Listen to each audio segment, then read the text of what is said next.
Oui, le futur commence ici. Nous sommes en janvier 2019. Apple vient de passer de 1000 milliards de dollars à 700 milliards de dollars. Est-ce que je l'avais dit? Oui.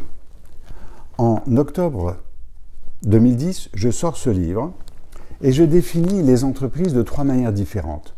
Les entreprises 2D ont les 2 pieds dans le présent. En gros, c'est 70 à 80% des entreprises.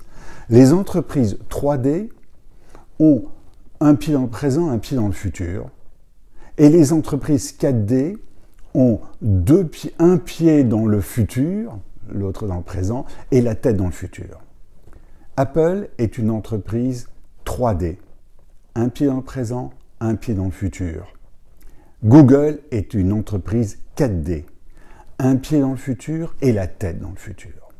Quand j'écris cela en 2010, on me dit « mais c'est de la folie. Google est bien plus faible qu'Apple. Apple, c'est énorme. » Et je dis oui, mais ils n'ont pas la tête dans le futur. Ça veut dire quoi? Ça veut dire qu'ils ne sont pas en train de réfléchir à de nouveaux produits. Nous sommes en 2010. Les iPhones se suivent. L'iWatch est attendu, elle déçoit. Et puis quoi? Et puis aujourd'hui, en janvier 2019, eh bien, l'iPhone stagne quelque part sur le marché. Ce que Apple a investi dans l'automobile crée des doutes. On vient de licencier 200 personnes, bon, certes sur 5000, mais on ne voit pas trop où va aller Apple. Et ça se paye en bourse. Alors bien sûr, dans la panique, en ce mois de janvier, le système Apple s'ouvre à d'autres. Oui, c'est cela. On ne sait plus trop où on en est. Donc, le signal faible qui était de dire Apple est une entreprise avec un pied dans le futur mais pas la tête dans le futur était exact.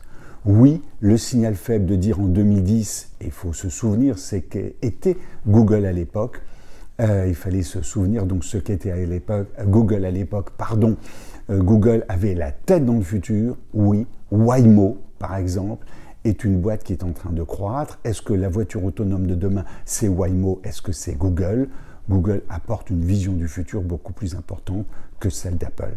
Et c'est cela, l'entreprise 2D, 3D, 4D. Et c'est cela, ce travail de signaux faibles, non pas commenter le présent, mais préparer le futur. À bientôt.